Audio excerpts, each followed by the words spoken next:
Hello WhatsApp guys, কেমন আছেন সবাই? My new another blog video আপনাদের মাঝে নতুন একটি ভিডিও নিয়ে চলে আসলাম।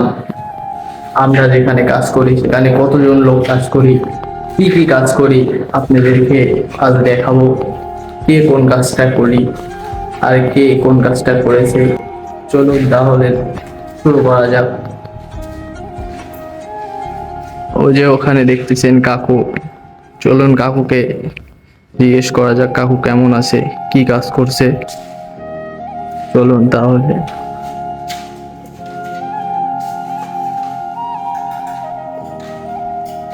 কাকু কেমন আছো?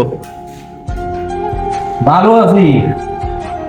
শরীর গতি ভালো আছে? শরীরতে একটা সবকিছু ভালো আছে। আমি তো ভালো আছি কিন্তু কাকি। তুমি কি রং করতেছো? হ্যাঁ। তুমি কি কালার করতেছো রে? বেগুনি কালার। বেগুনি কালার। কাকু একটু দেখে সবসময় একটু বেশি মজাই করে। দেখতেই পারছেন কাকু রং করছে। কাকু জীবনটা সাদা কালো রং করছে, এই জন্য রঙিন কালার। না, লাল কালার করতেছি। প্রথমে যে বললা বেগুনি কালার, এখন বলতেছো লাল কালার। আসলে কাকুর বয়স কাকুর মন মানসিকতা অনেক ভালো। তার বয়স হয়ে গেছে কিন্তু মন মানসিকতা অনেকটাই ভালো। নিচের প্লটে এক সাইডে অফিস হবে আর এক সাইডে দুইটা রুম আছে। দুইটা রুমের সাথে দুইটা এক্সস্ট টয়লেট আছে। নিচের ফ্ল্যাটে উপরের ফ্ল্যাটে কাকুরাই রং করছে, সিলিং এর কাজও তারাই করছে। যাবতীয় যত সিলিং করা আছে উপর থেকে নিচে সব সিলিংই তারাই করছে। মোট তারা 3-4 জন একসাথে কাজ করে। টাইলসের যত কাজ আছে আমরা দুই ভাই করছি। এইখানে অফিস রুম হবে, এখনো টাইলস লাগানো হয় নাই, এখনো টাইলস লাগানো বাকি রয়েছে। এখানে টাইলস লাগাইতে হবে।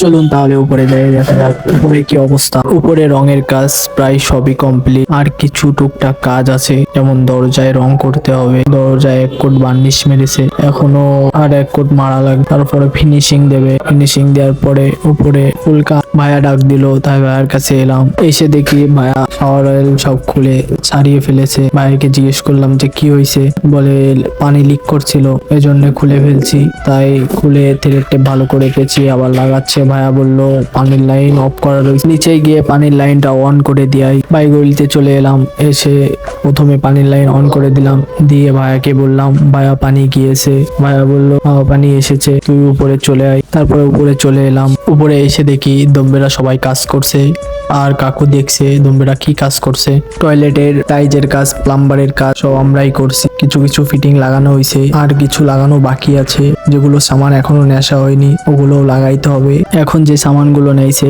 অলরেডি সব লাগানো হয়ে গেছে, আর যা বাকি আছে ওগুলোও লাগাইতে হবে। এখানে ফার্নিচারের যত কাজ আছে সব দম্বেরাই করছে। দম্বের হাতের কাজও খুব সুন্দর, সে ফিনিশিংও খুব ভালো দেয়। দম্বেদের উপরে রঙের কাজ শেষ হয়ে গেছে, তাই ফার্নিচারের কাজ করছে। ফার্নিচারে টুকটাক অনেক কিছুই বানানো হয়ে গিয়েছে। আর এটা হচ্ছে আমাদের চমলক্ষ দম্বে। কাম করানি তো কাম নেতি। আমাদের চমলক্ষ দম্বের এমন দেখলে কি হয়েছে, সবসময় তো শয়তানি করতেই থাকে। ওই সামনে পাইছে আর খুসা মেরে দিল। আরে আর কি ফাজলামির কথা কি বলবো, তার তো কোনো লিমিটই নাই। আবার আমাকে বলছে আমি নাই কোনো কাজ কাম করতেছি না, আকাম করে বেড়াচ্ছি। এখন দম্বের কাজের সময়, এই জন্য খুব মনোযোগ সহকারে কাজ করছে। এবার এসে দেখি কোকো রোবট হয়ে গিয়েছে। আসলে রোবট হয়নি, রোবটের মতো দাঁড়িয়ে আছে। ভাইয়া বললো এখানে টাইলস লাগাইতে হবে, নিচের থেকে গিয়ে টাইলস নিয়ে আই। আমি কেমিক্যাল মিক্স করছি। আমি বললাম একটু পরে যাচ্ছি। উপরের ফ্ল্যাটে 3টা রুম আছে, 3টা রুমের সাথে এক্সস্ট টয়লেট আছে, একটি কিচেন আছে, আর বাইরে বসার জন্য এই জায়গাটা বানাইছে। এখানে আমরা সবাই 3 মাস যাবত কাজ করছি, আর কিছুদিনের কাজ আছে। আর কিছুদিন কাজ করলে ফুল কমপ্লিট হয়ে যাবে। এটা আমার ফার্স্ট টাইম ব্লগ ভিডিও, জানি না আপনাদের কাছে কতটুকু ভালো লেগেছে। আরো ভালো কাজের ভিডিও দেখতে চাইলে পেজটি ফলো করে পাশেই থাকুন। সবাই ভালো থাকবেন, আসসালামু আলাইকুম।